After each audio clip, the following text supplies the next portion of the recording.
They called him the ghost of the concrete jungles, a man whose name was whispered in the same breath as the icons of the game, long before he ever stepped into a professional arena. Imagine a player with the height of a forward, but the vision of a wizard, someone who could thread a needle with a pass from across the court while barely looking. In the late 1980s, every scout in America was talking about a young man named Lloyd Daniels. They said he was Magic Johnson, but with a jump shot that was pure silk, a combination of skills that simply should not exist in one human being. But as we peel back the layers of this investigation, we find a story that is less about highlights and more about a haunting descent into the shadows. According to archival scouting reports from the late 1980s, his passing efficiency and court awareness were rated higher than almost any prospect in the history of the New York City school system. Even the legendary coach Jerry Tarkanian wrote in his personal memoirs that Lloyd Daniels was the most naturally gifted basketball player he had ever seen, a talent that comes along once in a lifetime. Yet, for all that brilliance, the man remained a mystery to the public, a legend built on playground rumors and back alley hype. Why did the most talented player of his generation feel like a ghost even when he was standing right in front of you? The answer lies in the fact that while his hands were making magic on the court, his life was being pulled apart by forces he could not control. We are looking at a man who was promised the world, but was given a map he couldn't even read. And just as the spotlight was finally about to find him, 3 bullets in the back nearly turned this legend into a cautionary tale before the first chapter was even written. To understand the rise of Lloyd Daniels, you have to understand the cracked pavement of Brownsville, Brooklyn in the late 70s and early 80s. This was a place where the air was thick with ambition and desperation, a neighborhood that chewed up the weak and spat them out. It was here that a young boy earned the nickname Swee'Pea, a name that sounded far too gentle for the environment he inhabited. By the time he was a teenager, Lloyd Daniels was already a king on the asphalt, a child prodigy who was taking money from grown men in high-stakes playground games. According to municipal archives detailing the social conditions of Brooklyn in the early 1980s, the area was facing an unprecedented wave of hardship. Yet the local basketball courts remained the one place where a different kind of law applied. Local news reports from that era often mentioned a tall, thin kid who seemed to possess a supernatural connection to the ball, winning local tournaments and drawing crowds that blocked traffic. These were not just games, they were auditions for a life that seemed just out of reach. But behind the spectacular dunks and the no-look passes, there was a growing darkness. While other kids were worrying about homework, Lloyd Daniels was navigating a world of street bets and dangerous associations. He was becoming a superstar in a world that had no rules, and the lack of structure was starting to take its toll. He was a millionaire in the eyes of the neighborhood, a hero to every kid on the block, but he was hiding a secret that made him incredibly vulnerable once he stepped off that court. It was a secret that would eventually lead to a scandal that rocked the foundations of college sports. For years, a massive system of enablers worked around the clock to keep the truth about Lloyd Daniels hidden from the world. How does a young man attend 5 different high schools across 4 separate states and yet never learn how to read a simple headline in the morning paper? This is the tragic reality of the machine that exploits young talent. The coaches and the handlers saw the points and the rebounds, but they chose to ignore the fact that the boy was functionally illiterate. According to school district records and transcripts that were later reviewed during a major inquiry, Lloyd Daniels moved through the educational system like a shadow, rarely attending a single class, but always remaining eligible to play. It was a masterpiece of deception, fueled by the hope that his talent would eventually make everyone rich. The pressure on this young man was immense. He was carrying the dreams of an entire community while being unable to fill out a basic application form. This created a profound sense of isolation and a fear of being exposed as a fraud, which led him toward the very habits that would eventually derail his career. In a series of formal evaluations conducted during the 1987 NCAA investigation, it was revealed that Lloyd Daniels was functioning at a third-grade reading level, despite being one of the most famous teenagers in the country. He was a giant on the court, but a child in the world of adults, a discrepancy that made him the perfect target for those who wanted to use him. And it was exactly this vulnerability that drew the attention of a man known as the Shark, a coach who was willing to gamble everything on a player that everyone else was starting to fear. But would this gamble be the salvation of Lloyd Daniels, or would it be the final push into the abyss? In the world of college sports, there was no name more feared or respected than Jerry Tarkanian, the man they called the Shark. He was a coach who thrived in the gray areas, a man who believed that every player deserved a second chance, or even a third. By the time 1986 rolled around, Tarkanian was looking for the missing piece to turn his University of Nevada, Las Vegas program into a dynasty. He found that piece in the form of Lloyd Daniels. To the outside world, it looked like a match made in heaven, but behind the scenes, it was a transaction built on sand.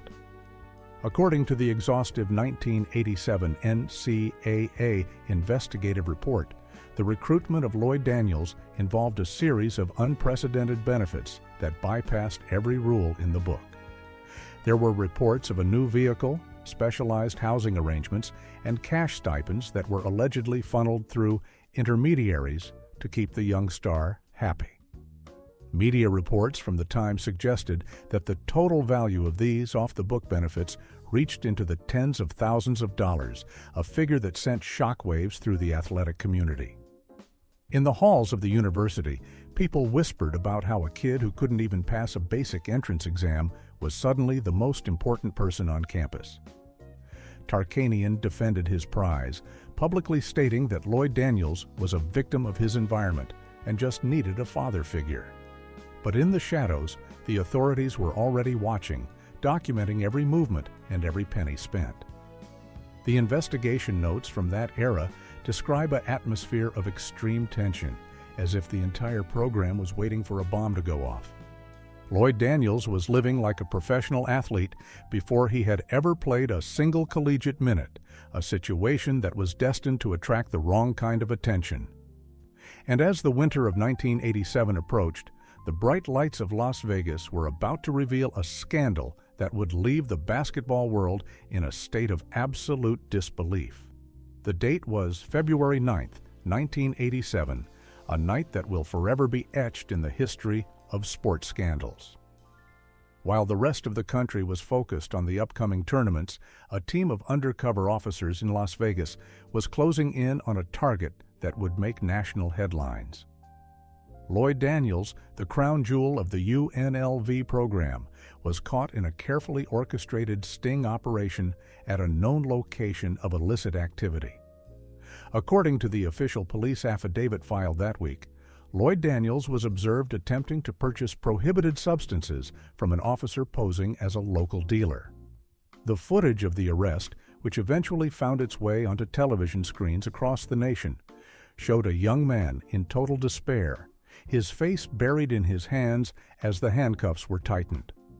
It wasn't just a simple arrest, it was the public execution of a dream.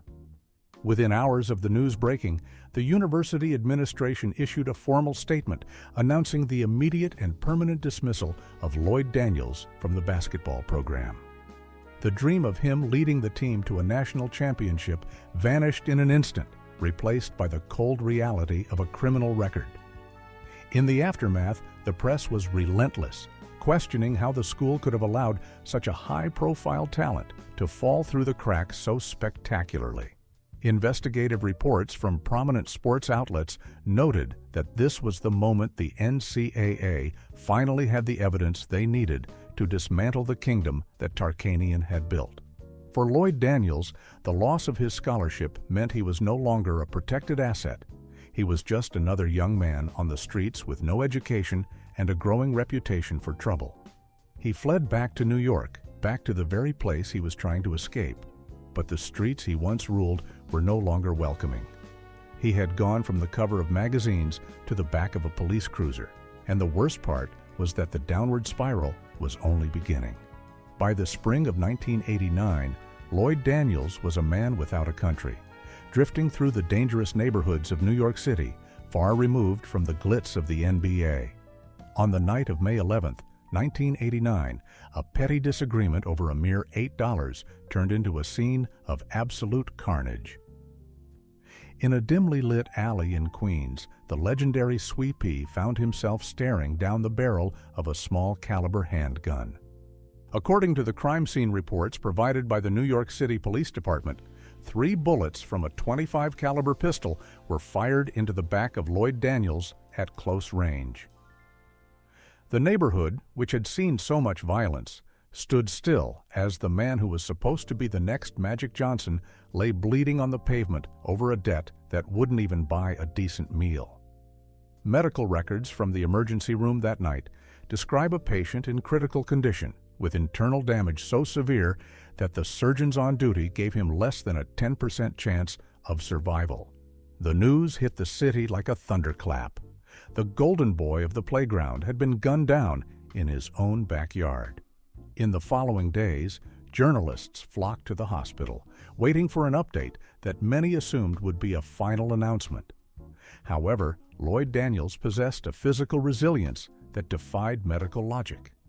Despite the massive blood loss and the proximity of the bullets to his spine, he began to stabilize, but the physical recovery was only half the battle.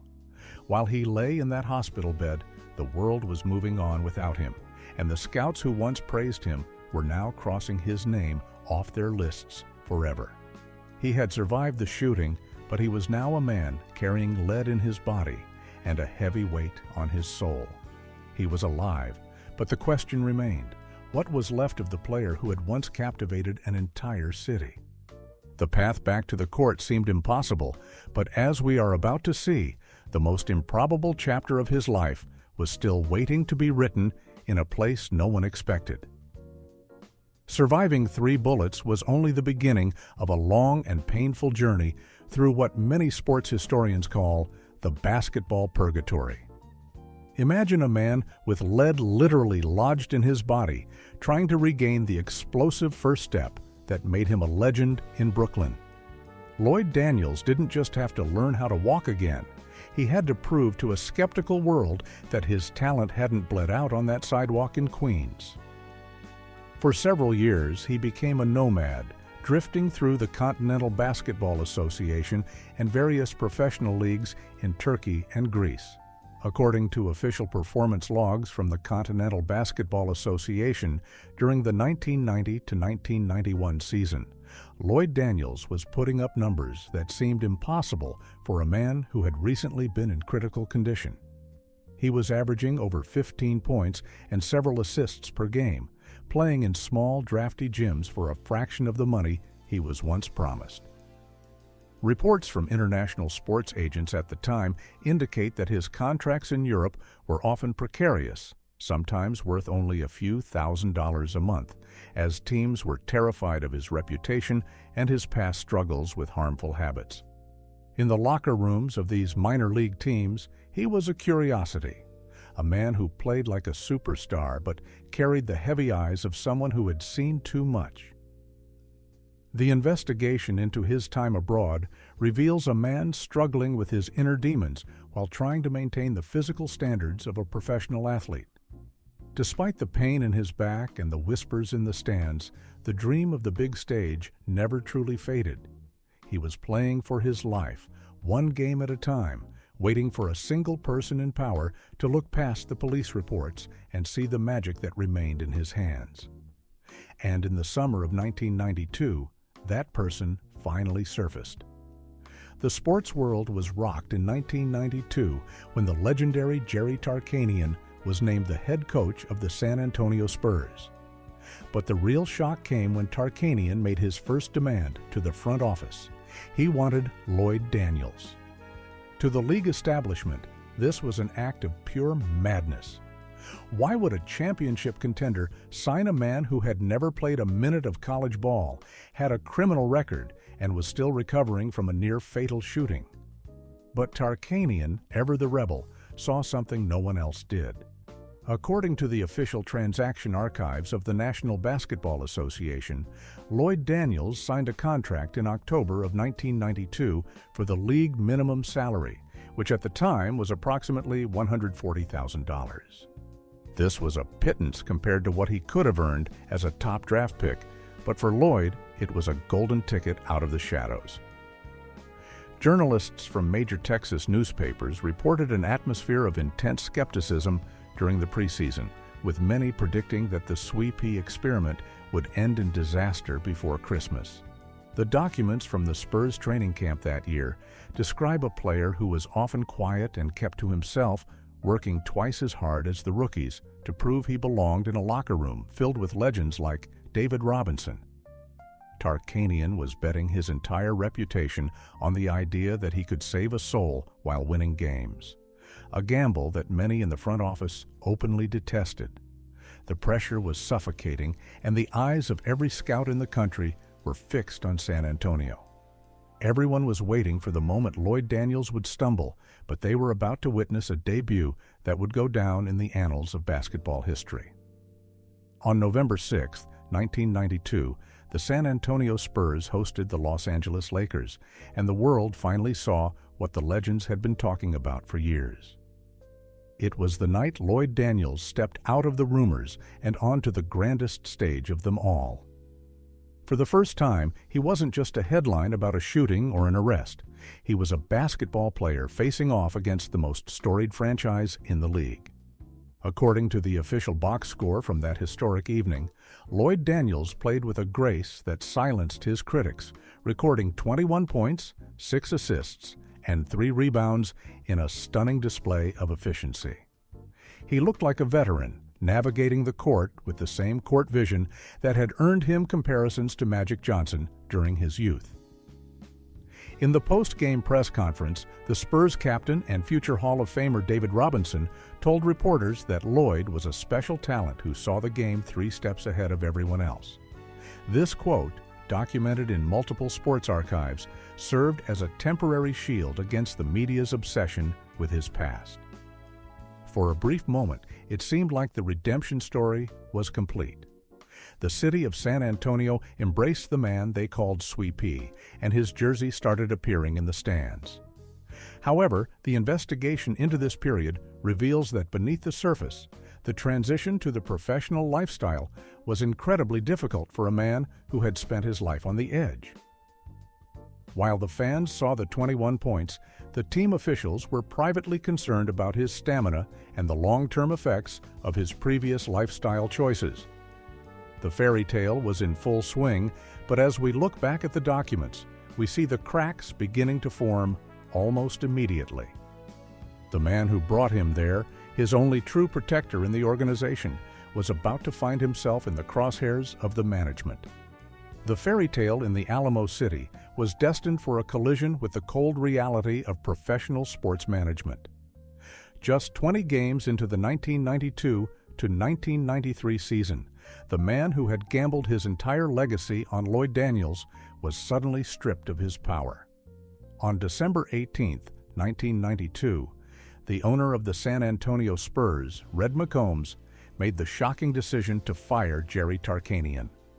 According to official press releases from the team at that time, the organization cited a lack of chemistry and a disappointing record of 9 wins and 11 losses as the primary reasons for the dismissal. But for Lloyd Daniels, this wasn't just a coaching change. It was the loss of his only true protector in a world that still viewed him as a criminal element. Investigative reports from local sports journalists suggested that the front office had never been fully on board with the recruitment of a player with such a volatile history. Without the shark to shield him from the internal politics of the club, Lloyd found himself isolated in a locker room full of established stars. The minutes on the court began to dwindle as the new leadership questioned whether a man who had never seen the inside of a college classroom could handle the complex playbooks of the professional game. Internal documents from the coaching staff later revealed concerns that Lloyd was struggling to adapt to the rigorous travel schedule and the constant media scrutiny. He was a man who had lived his life on instinct, but now he was being asked to operate like a machine. And as the winter of 1993 set in, the whispers in the corridors of the arena became louder. Was Lloyd Daniels a basketball player, or was he merely a project that had already failed? The question of his future was no longer about his talent, but about whether anyone else in the league was willing to take a chance on a man whose biggest supporter had just been escorted out of the building. Behind the spectacular highlights and the occasional flashes of brilliance, Lloyd Daniels was a man living in constant physical agony. The 3 bullets that had pierced his back in 1989 were not just a part of his legend, they were a physical burden he carried into every game. Medical reports discussed in later interviews with the team's training staff indicated that Lloyd suffered from chronic nerve pain and significant loss of flexibility, which made the 82-game schedule of the professional league almost unbearable. According to statistical databases from the 1992 to 1993 season, his playing time began to fluctuate wildly, dropping from nearly 30 minutes a night to less than 10 in several key stretches. The investigative trail reveals that while the fans saw a player who seemed sluggish, the reality was a man whose body was breaking down under the weight of his own history. In an attempt to manage the pain, Lloyd was forced to undergo grueling physical therapy sessions that lasted for hours before and after every practice. It was during this period that the whispers about his personal habits began to resurface. Some reports in the sporting press of the time suggested that he was struggling to stay away from the harmful influences of his past as a way to cope with the physical and mental stress. When the Spurs hired John Lucas as their next head coach, many hoped it would be a turning point, as Lucas was a man who had famously overcome his own battles with prohibited substances. However, even the guidance of a mentor who understood his struggle couldn't erase the damage that had already been done. The official injury reports from late 1993 often listed him as having back spasms, but those who were close to the team knew the truth was much more complicated. He was a 19-year-old talent trapped in the body of a man twice his age, and the clock was ticking on his dream of becoming a superstar. By the time 1994 arrived, the magic in San Antonio had completely dissipated, and Lloyd Daniels found himself back on the move, searching for a home in a league that was quickly losing interest in his story. He landed in Philadelphia, joining a 76ers team that was desperate for any kind of spark. According to the league's official transaction logs, he signed a series of short-term agreements during the 1994 to 1995 season, a clear sign that the organization was keeping him on a very short leash. Despite the instability, there were moments when the ghost of the old Sweet Pea would emerge, such as a game where he scored 26 points against the Orlando Magic, a performance that was documented in the Philadelphia Inquirer as a glimpse of what could have been. But these flashes were separated by long periods of inconsistency and growing friction with the management. The investigative documents from this era paint a picture of a player who was increasingly frustrated by the labels being placed upon him. He was no longer the next Magic Johnson. He was the unmanageable talent with a dark past. Financial records from the mid-90s suggest that his earnings were being heavily depleted by the costs of his large entourage and the various legal fees associated with his past indispositions. He was a man who had earned millions in potential, but was living paycheck to paycheck in reality. As his tenure in Philadelphia came to an end, the realization began to set in that the big markets were closing their doors. The reports from scouts during that summer were brutal, often noting that his lateral quickness had vanished and his focus was elsewhere. He was becoming a journeyman, a player who was more famous for his scars than his stats. And as the phone stopped ringing with offers from the major American cities, a new and unexpected opportunity appeared across the border in Canada, leading him to a franchise that was still in its infancy. By the time the winter of 1997 rolled around, the landscape of professional basketball was changing, and the name Lloyd Daniels was becoming a footnote in the history of the league. However, one final door opened in the Great White North, as the expansion Toronto Raptors were looking for veteran experience and a name that could still draw a crowd. According to the official transaction logs from the 1997 to 1998 season, Lloyd Daniels signed a contract that many believed would be his last stand in the Premier League.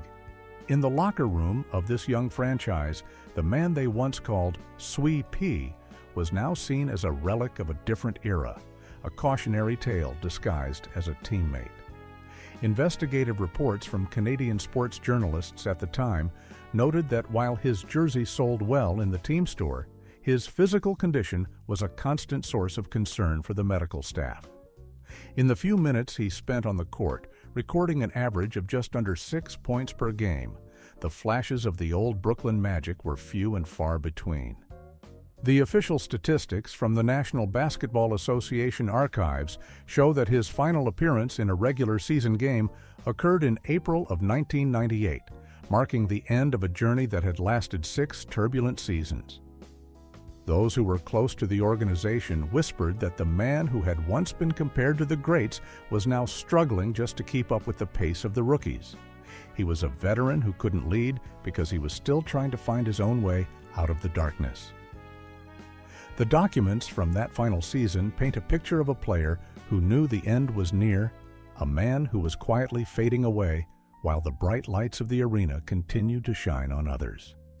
But as the door to the locker room closed for the last time, a new and perhaps even more terrifying question began to surface.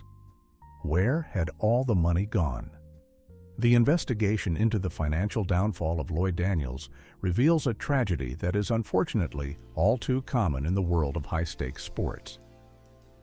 Despite never reaching the superstar status that was predicted for him, the documents suggest that he earned a significant sum over his various professional stints. According to public salary databases and financial reports from the mid-90s, his total career earnings from the National Basketball Association were estimated to be over $1,500,000, not including his time playing abroad or his various endorsements. To a kid from the streets of Brownsville, this should have been a fortune that lasted a lifetime. However, the reality was a devastating cycle of exploitation and poor decision-making. Investigative journalists who followed his career often reported that Lloyd was constantly surrounded by an entourage of 20 or 30 people, many of whom were friends from his past who viewed him as a walking bank account. These individuals, whom many in the industry referred to as parasites, would follow him from city to city, racking up massive hotel bills and expenses that were all charged to the player. Reports from bank representatives and advisors who attempted to assist him at the time described a man who had no understanding of a budget and who felt a deep, misplaced loyalty to those who were draining his resources. There were rumors of massive debts to individuals who operated in the shadows of the gambling world, though these claims were never formally proven in a court of law. What was clear, however, was that by the time he played his last professional game, the millions had vanished into a cloud of expensive cars, luxury rentals, and the constant demands of his so-called friends.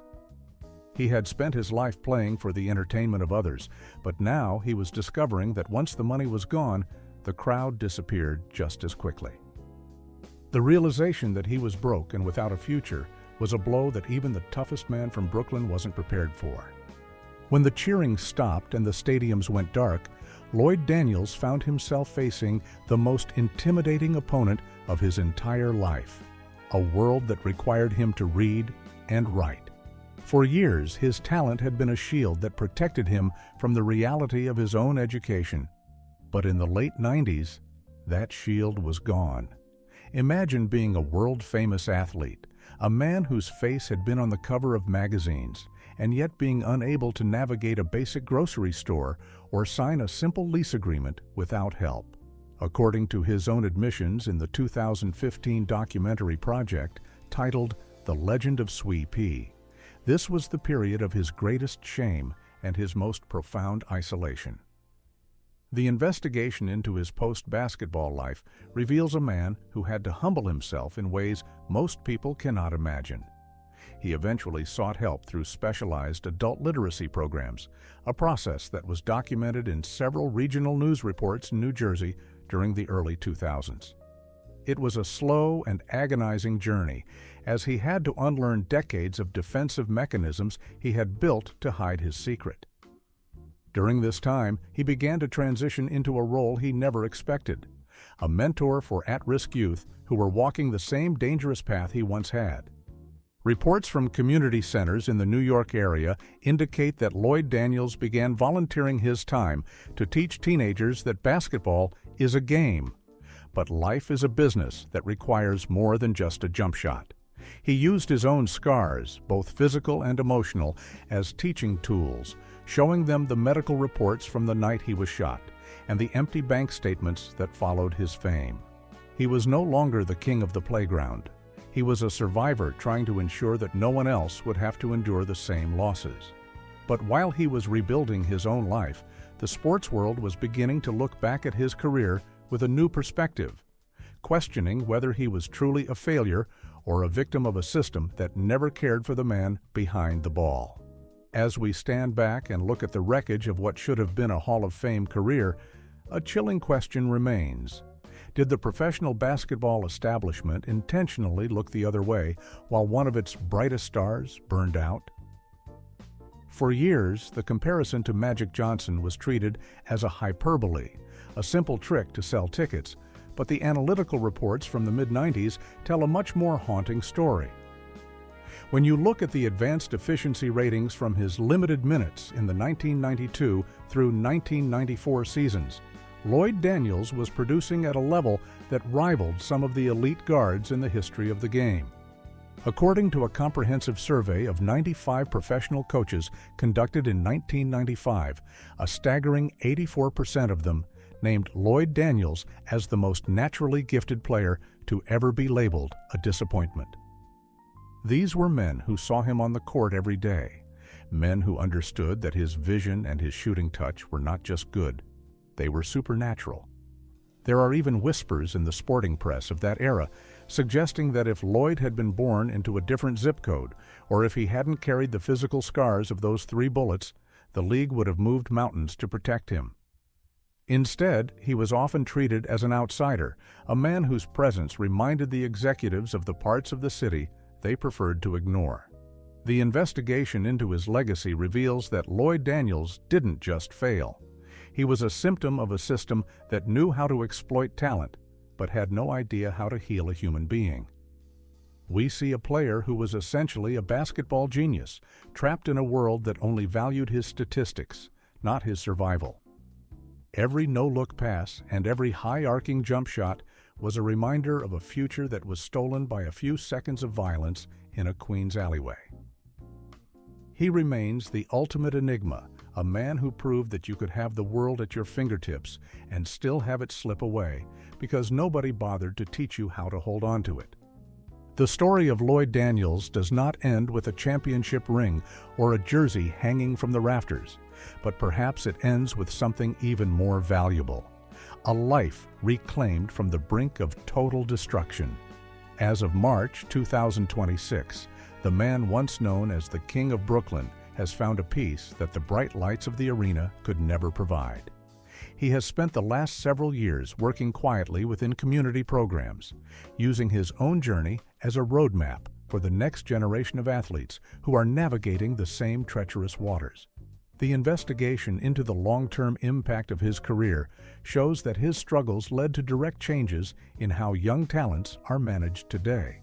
According to official archives from the NCAA and the National Basketball Association, new mandates were established in the early 2000s that require mandatory psychological support and literacy screening for all incoming prospects, a direct result of the lessons learned from the Lloyd Daniels tragedy. These documents prove that while his career was cut short, his influence on the game saved countless others from falling through the same cracks. Today, in 2026, Lloyd Daniels is often seen on the sidelines of local tournaments, no longer as the main attraction, but as a mentor who knows the true cost of fame. He survived the streets, he survived the bullets, and most importantly, he survived the crushing weight of his own expectations.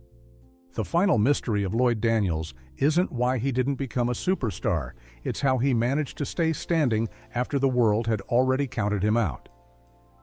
He is a living testament to the idea that the scoreboard doesn't always tell the whole story. As he walks through the neighborhoods where his name is still a legend, he carries with him the ultimate victory, the fact that he is still here to tell his story. The man they called Sweet Pea proved that while you can't always outrun your past, you can eventually find a way to live with it. And in the end, that might be the most incredible secret of all.